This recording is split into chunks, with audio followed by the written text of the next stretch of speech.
¿Cómo vencer el pecado en mi vida? Segundo trimestre, tema número 32. Semana 18, 12, 08, 2023, sábado, séptimo día de la semana. Las 7 formas de caída. La fuerza. Original, 12, 03, 2019. La fuerza, pero se me dejó saber que ésta no podrá controlar ni dominar una conciencia y decisión firme por Cristo Jesús. Ampliación, 13, 09, 2022. Y dijo así, el yo desea tomar por la fuerza o la astucia aquello que no le corresponde o no le es lícito. El yo hace sentir, al que lo porta, superior a todos, inclusive, cree que es superior a mí. El yo maltrata verbal y físicamente a su prójimo y no se muta pues, para él, todo debe ser hecho como él dice y no como yo digo. Mortal engaño satánico. Sentimentalismo. Original, 12, 03, 2019. La segunda de ellas, el sentimentalismo, este será grandemente probado en todo su enérgico poder, mas una entera confianza sin reservas en Cristo Jesús es lo que nos garantizará la victoria. Ampliación, 13, 09, 2022. Y dijo así, el yo se cree víctima y juega de dicho lado hasta que es confrontado y descubierto. Y ahí cambia a victimario, donde todos tienen la culpa de que él sea así. Este hechizo mortal vive en aquel, cuyo yo está florecido en él. Juego astuto del enemigo desde que se encontró en el maldad, en el cielo. Complacencia. Original, 12, 03, 2019. La tercera de ellas, la complacencia, esta en pro del bien común será una amplia puerta para destrucción, mas no la debemos consentir, sino que debemos ejercer la libertad de conciencia bajo un escrito está y así, podremos vencer. Ampliación, 13, 09, 2022. Y dijo así, el yo vive para complacerse y poner al último las necesidades de su prójimo. El yo vivo nunca se da por satisfecho, siempre quiere más, aunque no lo necesite. Sus trofeos son tanto internos como externos, su intelecto es creerse superior en su retórica, sus ideas, soluciones y actos. Él contra todos, pero nadie contra él. Sutil veneno mortífero que el enemigo inserta en el hombre que no es contrito de corazón. La complacencia de la superioridad, en todo sentido, ante otros es un reflejo de que el maligno entrona esa mente y ese corazón. Orgullo. Original, 12, 03, 2019. La cuarta de ellas, el orgullo, este es tan sutil y a la vez tan obvio, mas este último disfrazado de la conveniencia propia, y calificado como válido a nuestro entender, será la ruina y cerrará la puerta real de la salvación. Solo una humillación total a Dios nos dará la victoria en él. Ampliación, 13, 09, 2022. Así dijo el Señor, el orgullo es el yo que vive para enaltecerse. Orgulloso de tener lo mejor, de llamar la atención para sí entre todos. Se viste para ser visto, se peina para que lo admiren, da alarde de superioridad y manda a todos mientras él merece estar de brazos caídos con el pensamiento activo, centrado en lo que imagina, en lo que cree necesitar para seguir escalando puesto y posición.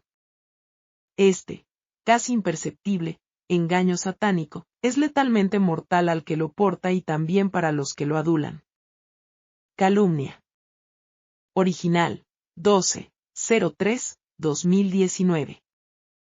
La quinta de estas, que se me habló, fue la calumnia, esta es la muerte para el que la practica, y aunque su espada mortífera desea ser clavada ante su adversario, esta solo atraviesa el corazón de quien la porta.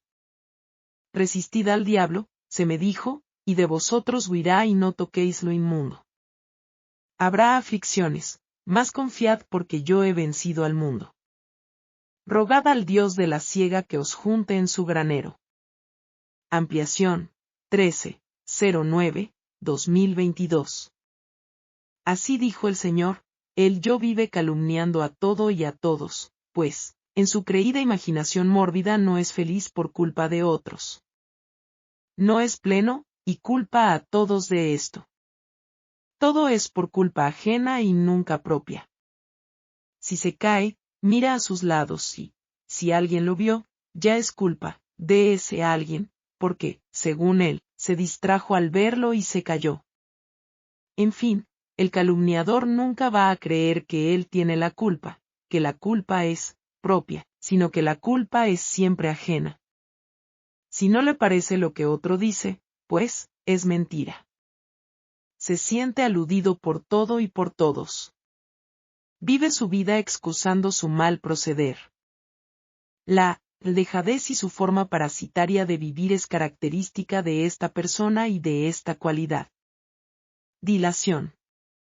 Original, 12-03-2019.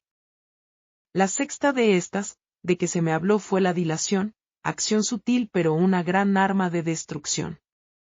Esta es una forma de vida que ataca el pensar humano y lo adormece. Adormece el pensamiento y retrasa la acción del deber de cumplir el mandato celestial. Es tan mortíferamente sutil que da la ilusión de que lo terrenal es mucho más importante que lo celestial, o sea, lo que es perecedero es más importante que lo que perdurará para siempre. Orad, orad sin cesar, ayunad y buscad el rostro de Cristo Jesús para que podáis vencer ante esta arma de la dilación. Ampliación, 13-09-2022. Así dijo el Señor, el yo vive por la dilación. Hoy no puedo por esto, mañana no podré por aquello. Pasado, por lo otro, en fin. Lo primordial siempre es último y las inventivas primero. En la lista de lo primordial siempre pone encima, y entre ellas, su complacencia, y nunca completa lo mandatorio. Los detalles lo complacen tanto que pospone los deberes al punto que, si fracasa, es culpa de ser tan detallista. Para su forma de dilación propia, todo debe estar como se imagina, quiere y desea para poder avanzar. Y, si esto no es así, es culpa de todos, inclusive de mí. Y, por eso, él no avanza. El yo de la dilación critica al esforzado, al que cada día, con intenso afán, lucha por completar su labor diaria. Lo tilda de extremista, fanático y abusivo. El yo de la dilación es detractor, critica a todo aquello que no va de acuerdo a su forma de ver, actuar y pensar. Esta actitud horrendamente pecaminosa. De creer que su forma de ser es ley hacia otros, es instigación maligna de perdición. Sensualidad. Original, 12-03-2019. La séptima, que se me dijo fue, la sensualidad. Mi pueblo pereció por falta de conocimiento. Este acto desenfrenado, con acciones ilícitas dentro del matrimonio, es puesto, aún, en primer lugar, antes del deber de cumplir el mandato divino. A los tales digo ahora, coméis y bebéis y estáis en fiesta, pero vendrán los días en que el esposo no estará y será tiempo de ayuno y oración porque el león rugiente está alrededor de vuestras casas. Y estas han sido pedidas para ser grandemente zarandeadas, y así será hecho. Más pedid al Dios de la siega que os reserve a salvo en su granero. Sed, pues, celosos y arrepentíos porque vendrá la aflicción, y ¿quién podrá permanecer en pie? En ese momento terminaron diciéndome, Ezequiel 20. Ampliación, 13-09-2022. La séptima, y última, es la sensualidad. El yo de la sensualidad es vivir en el yo interno y externo constantemente. Esta carnalidad animalizada no es más que la pervención pecaminosa de aquel que deja que el enemigo de Dios y del hombre lo denigre al punto de volverlo irracional. El yo de la sensualidad vive en sus placeres mentales, buscando toda oportunidad para exteriorizarlos en su propia complacencia. Al dar rienda a esto, daña su hipotálamo y su lóbulo frontal.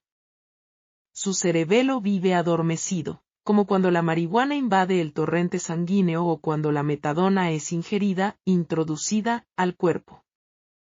Tal como, el que vive peleando es adicto a la adrenalina en su sangre, el sensual es adicto a la testosterona por su descuido, en la intemperancia en el dormir, comer y en todo tipo de intemperancia. El yo de la sensualidad ha llevado al ser humano a comportarse peor que los animales, pues, estos no tienen razonamiento, y el ser humano sí. Un animal se aparea con el sexo opuesto para procreación, en el tiempo señalado para esto, pero el ser humano que vive para el yo, en la sensualidad, se aparea con su mismo sexo por depravación, ya que esto viola el curso natural de la procreación. Y otros, aunque con el sexo opuesto, o sea, hombre y mujer, practican actos animalizados para sentirse bien. También están en desagrado ante mí. Estos, los que practican estas perversiones, no heredarán la vida eterna. Por esta razón, el enemigo de las almas los animaliza, para que así, en este estado de éxtasis carnal, ninguna espiritualidad pueda prevalecer, y así, crear en éste la muerte eterna. Las 10 formas de anatemas. Testimonio, 14-09-2020 parte 2. El Señor me dio, como un resumen de anatemas.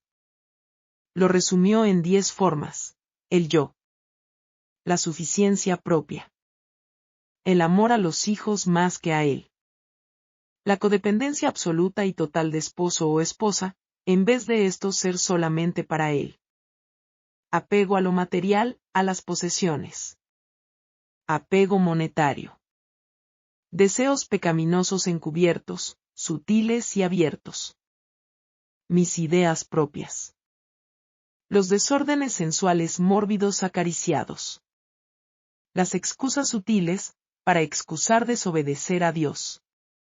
Marcos 11, 25-26 Y cuando estuviereis orando, perdonad, si tuviereis algo contra alguno, para que también vuestro Padre que está en el cielo os perdone a vosotros vuestras ofensas. Porque si vosotros no perdonáis, tampoco vuestro Padre que está en el cielo os perdonará vuestras ofensas. Elena Goldwig. Libro, Palabras de vida del Gran Maestro. Capítulo 19. Cómo se alcanza el perdón. Con demasiada frecuencia, cuando se cometen faltas en forma repetida y el que las comete las confiesa, el perjudicado se cansa y piensa que ya ha perdonado lo suficiente. Pero el Salvador nos ha dicho claramente cómo debemos tratar al que yerra: si pecare contra ti tu hermano, repréndele, y si se arrepintiere, perdónale. No lo apartes como indigno de tu confianza. Considérate a ti mismo, porque tú no seas también tentado. Si tus hermanos yerran debes perdonarlos. Cuando vienen a ti confesando sus faltas, no debes decir: no creo que sean lo suficientemente humildes. No creo que sientan su confesión. ¿Qué derecho tienes para juzgarlos, como si pudieras leer el corazón? La palabra de Dios dice: si se arrepintiere, perdónale. Y si 7 veces al día pecare contra ti tu hermano, repréndele, y si se arrepintiere, perdónale. Y no solo 7 veces, sino 70 veces 7, tan frecuentemente como Dios te perdona. Nosotros mismos debemos todo a la abundante gracia de Dios. La gracia en el pacto ordenó nuestra adopción. La gracia en el Salvador efectuó nuestra redención, nuestra regeneración y nuestra exaltación a ser coherederos con Cristo. Sea revelada esta gracia a otros. No demos al que yerra ocasión de desanimarse. No permitamos que haya una dureza farisaica que haga daño a nuestro hermano. No se levante en la mente o el corazón un amargo desprecio. No se manifieste en la voz un dejo de escarnio. Si hablas una palabra tuya, si adoptas una actitud de indiferencia, o muestras sospecha o desconfianza, esto puede provocar la ruina de un alma. El que yerra necesita un hermano que posea el corazón del hermano mayor, lleno de simpatía para tocar su corazón humano. Sienta él el fuerte apretón de una mano de simpatía, y oiga el susurro. Oremos. Dios les dará a ambos una rica experiencia. La oración nos une mutuamente y con Dios.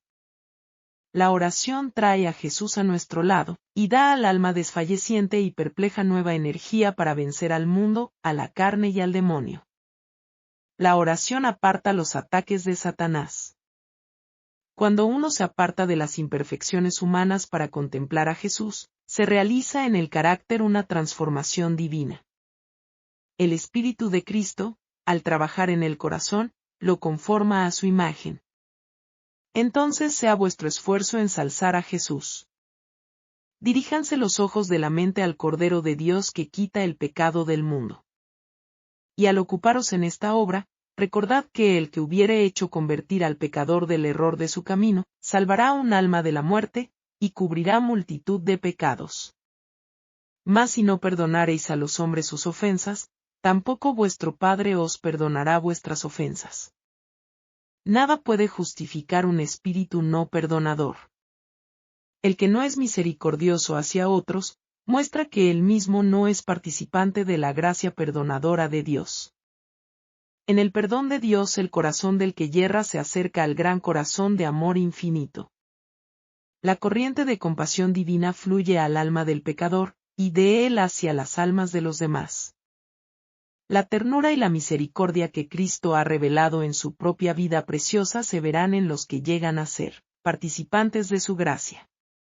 Pero si alguno no tiene el Espíritu de Cristo, el tal no es de él. Está alejado de Dios, listo solamente para la separación eterna de él. Testimonio, 23-09-2018. Tener todo pecado confeso. Amados, 23-09-2018. En la madrugada, el Señor me comenzó a hablar acerca de que debemos tener todo pecado confeso delante de Él para poder estar listos ante la prueba final. Se me dijo que todo pecado que llega a nuestra memoria del pasado, es aquel que no está debidamente confesado y perdonado.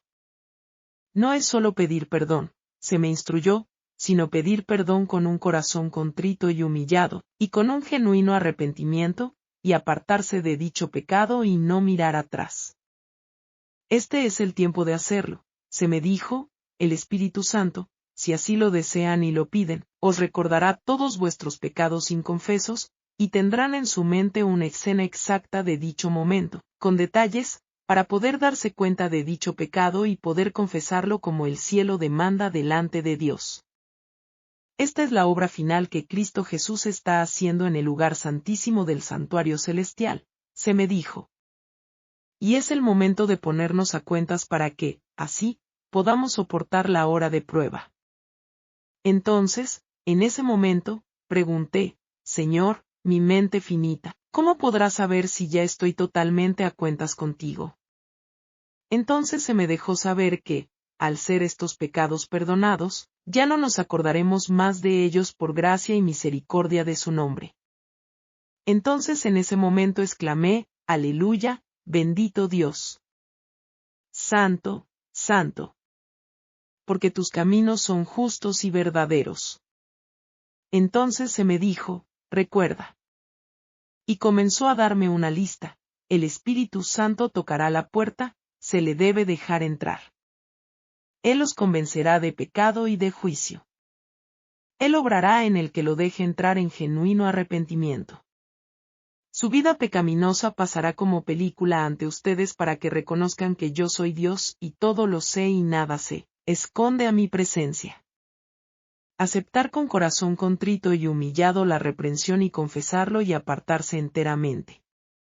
Solo así podrán ser aceptados y perdonados, y ante el fuego, no serán consumidos, sino que éste los refinará. Y, así, podrán obtener la victoria, pues podré morar en ustedes y serán por siempre mi tesoro especial. La prueba final ya es venida, me dijo, y mi trabajo es casi terminado. Dichoso el que en mí confía.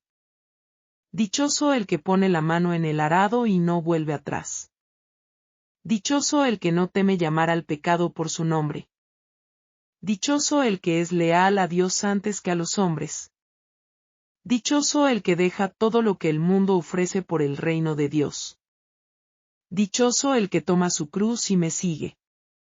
Dichoso el que su único pensamiento es hacer mi voluntad. Dichoso el que es maltratado y aborrecido por mi nombre. Dichoso el que ama siendo odiado. Dichoso el que lucha por el bien hacer con todas sus fuerzas. Dichoso el que odia el pecado, pero ama al pecador. Dichoso el que medita en mi ley, ordenanzas y estatutos. Dichoso el que vive ante mi presencia. Dichoso el que lleva la palabra de mi paciencia a este mundo, aunque éste la rechace. Dichoso el perseguido sin causa alguna. Pues el que así hiciere heredará el reino de los cielos. Me dijo, haced, pues, esto y viviréis. Bendito Dios por su amor. Ese amor y su fidelidad que no merecemos, es la que hizo que, siendo pecadores, Cristo murió por cada uno de nosotros. Amados, al despertar yo estaba feliz al saber que un Dios tan infinito, excelso y sublime, es tan grande en misericordia, justicia y amor, y la imparte a cada uno de sus hijos. Bendito el eterno Dios por siempre. Cuando desperté, amados hermanos, se me dieron 3 versículos: Habacuc 2, 4, Miqueas 4, 8 y Malaquías 4. Quiera el Señor que cada uno de nosotros podamos ponernos a cuentas con Dios, con un Dios tan bello, tan misericordioso, tan sublime, tan excelso. Un Dios que hace todo y nos dice todo lo que debemos hacer para que podamos estar a cuentas con Él. Su amor no lo entendemos, es demasiado grande. Nuestro corazón se enternece al saber que un Dios tan infinito se compadece de cada uno de nosotros que no lo merecemos. Solo su amor y su gracia es la que llega hacia nosotros para que nosotros podamos, si somos, ¿verdad?, fieles, seres pensantes, seres racionales, agarrarnos de ese amor. Y no soltarlo, para así poder pasar la prueba final y estar con Él eternamente, vivir con Él eternamente en la patria celestial. Es mi deseo y oración que cada uno de nosotros pueda llegar allá, podamos ser más que vencedores en Cristo Jesús. No por nosotros, solamente Él en nosotros. Que el Señor me los bendiga. Libro, Historia de los Patriarcas y Profetas. Capítulo 20, José en Egipto. Este capítulo está basado en Génesis 39 y 41. Segunda parte. El faraón dijo a José: yo he tenido un sueño, y no hay quien lo interprete, pero he oído decir de ti que oyes sueños para interpretarlos. Respondió José al faraón: no está en mí, Dios será el que dé respuesta propicia al faraón. La respuesta de José al rey revela su humildad y su fe en Dios. Modestamente rechazó el honor de poseer en sí mismo sabiduría superior. No está en mí. Únicamente Dios puede explicar estos misterios. Entonces el faraón procedió a relatarle sus sueños. Entonces el faraón dijo a José: en mi sueño me parecía que estaba a la orilla del río, y que del río subían 7 vacas de gruesas carnes y hermosa apariencia, que pacían en el prado. Y que otras 7 vacas subían después de ellas, flacas y de muy feo aspecto, tan extenuadas, que no he visto otras semejantes en fealdad en toda la tierra de Egipto. Las vacas flacas y feas devoraban a las 7 primeras vacas gordas, pero, aunque las tenían en sus entrañas, no se conocía que hubieran entrado, pues la apariencia de las flacas seguía tan mala como al principio. Entonces me desperté. Luego, de nuevo en sueños, vi que 7 espigas crecían en una misma caña, llenas y hermosas. Y que otras 7 espigas, menudas, marchitas y quemadas por el viento solano, crecían después de ellas, y las espigas menudas devoraban a las 7 espigas hermosas. Esto lo he contado a los magos, pero no hay quien me lo interprete. Génesis 41, 17 al 24. El sueño del faraón es uno y el mismo. Dios ha mostrado al faraón lo que va a hacer. Habría 7 años de abundancia. Los campos y las huertas rendirían cosechas más abundantes que nunca. Y este periodo sería seguido de 7 años de hambre. Y aquella abundancia no se echará de ver, a causa del hambre que la seguirá, la cual será gravísima. La repetición del sueño era evidencia tanto de la certeza como de la proximidad del cumplimiento. Por tanto, es necesario que el faraón se provea de un hombre prudente y sabio, y que lo ponga sobre la tierra de Egipto. Haga esto el faraón, ponga gobernadores sobre el país, que recojan la 1/5 parte de las cosechas de Egipto en los 7 años de la abundancia.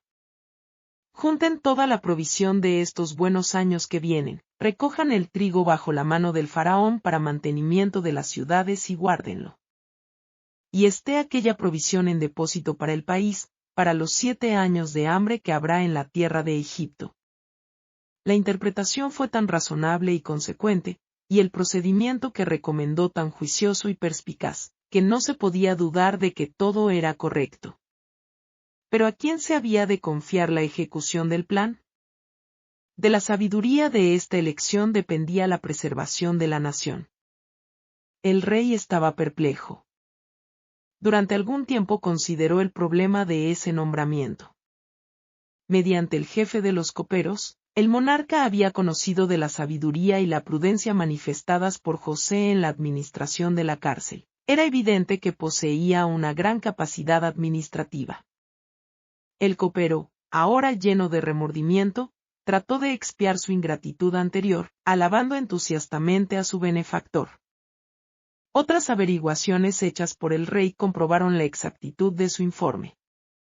En todo el reino, José había sido el único hombre dotado de sabiduría para indicar el peligro que amenazaba al país y los preparativos necesarios para hacerle frente. Y el rey se convenció de que ese joven era el más capaz para ejecutar los planes que había propuesto. Era evidente que el poder divino estaba con él, y que ninguno de los estadistas del rey se hallaba tan bien capacitado como José para dirigir los asuntos de la nación frente a esa crisis. El hecho de que era hebreo y esclavo era de poca importancia cuando se tomaba en cuenta su impresionante sabiduría y su sano juicio. ¿Acaso hallaremos a otro hombre como este, en quien esté el Espíritu de Dios? Dijo el rey a sus consejeros. Se decidió el nombramiento, y se le hizo este sorprendente anuncio a José: después de haberte dado a conocer Dios todo esto, no hay entendido ni sabio como tú. Tú estarás sobre mi casa y por tu palabra se gobernará todo mi pueblo. Solamente en el trono seré yo mayor que tú. El rey procedió a investir a José con las insignias de su elevada posición. Entonces el faraón se quitó el anillo de su mano y lo puso en la mano de José, lo hizo vestir de ropas de lino finísimo y puso un collar de oro en su cuello. Lo hizo subir en su segundo carro, y pregonaban delante de él: doblad la rodilla. Lo puso por señor de su casa, y por gobernador de todas sus posesiones, para regir a sus grandes como él quisiera y enseñar a sus ancianos sabiduría. Salmos 105, 21, 22. Desde el calabozo, José fue exaltado a la posición de gobernante de toda la tierra de Egipto. Era un puesto honorable, sin embargo, estaba lleno de dificultades y riesgos. Uno no puede ocupar un puesto elevado sin exponerse al peligro. Así como la tempestad deja incólume a la humilde flor del valle mientras desarraiga al majestuoso árbol de la cumbre de la montaña, así los que han mantenido su integridad en la vida humilde pueden ser arrastrados al abismo por las tentaciones que acosan al éxito y al honor mundano. Pero el carácter de José soportó la prueba tanto de la adversidad como de la prosperidad. Manifestó en el palacio del faraón la misma fidelidad hacia Dios que había demostrado en su celda de prisionero. Era aún extranjero en tierra pagana, separado de su parentela que adoraba a Dios, pero creía plenamente que la mano divina había guiado sus pasos, y confiando siempre en Dios, cumplía fielmente los deberes de su puesto. Mediante José la atención del rey y de los grandes de Egipto fue dirigida hacia el verdadero Dios, y a pesar de que siguieron unidos a la idolatría, aprendieron a respetar los principios revelados en la vida y el carácter del adorador de Jehová. ¿Cómo pudo José dar tal ejemplo de firmeza de carácter, rectitud y sabiduría? En sus primeros años había seguido el deber antes que su inclinación, y la integridad, la confianza sencilla y la disposición noble del joven fructificaron en las acciones del hombre. Una vida sencilla y pura había favorecido el desarrollo vigoroso de las facultades tanto físicas como intelectuales. La comunión con Dios mediante sus obras y el estudio de las grandes verdades confiadas a los herederos de la fe, habían elevado y ennoblecido su naturaleza espiritual al ampliar y fortalecer su mente como ningún otro estudio pudo haberlo hecho. La atención fiel al deber en toda posición, desde la más baja hasta la más elevada, había educado todas sus facultades para el más alto servicio. El que vive de acuerdo con la voluntad del Creador adquiere con ello el desarrollo más positivo y noble de su carácter. El temor del Señor es la sabiduría, y el apartarse del mal la inteligencia. Job 28:28. Pocos se dan cuenta de la influencia de las cosas pequeñas de la vida en el desarrollo del carácter. Ninguna tarea que debamos cumplir es realmente pequeña. Las variadas circunstancias que afrontamos día tras día están concebidas para probar nuestra fidelidad, y han de capacitarnos para mayores responsabilidades. Adhiriéndose a los principios rectos en las transacciones ordinarias de la vida, la mente se acostumbra a mantener las demandas del deber por encima del placer y de las inclinaciones propias. Las mentes disciplinadas en esta forma no vacilan entre el bien y el mal, como la caña que tiembla movida por el viento. Son fieles al deber porque han desarrollado hábitos de lealtad y veracidad. Mediante la fidelidad en lo mínimo, adquieren fuerza para ser fieles en asuntos mayores. Un carácter recto es de mucho más valor que el oro de Ofir. Sin él nadie puede llegar a un cargo honorable. Pero el carácter no se hereda. No se puede comprar. La excelencia moral y las buenas cualidades mentales no son el resultado de la casualidad. Los dones más preciosos carecen de valor a menos que sean aprovechados. La formación de un carácter noble es la obra de toda una vida, y debe ser el resultado de un aplicado y perseverante esfuerzo. Dios da las oportunidades, el éxito depende del uso que se haga de ellas. Himnos, Himnario Genuino 1962. 033, oh, Padre de la Humanidad. 044, Cristo, ya la noche cierra.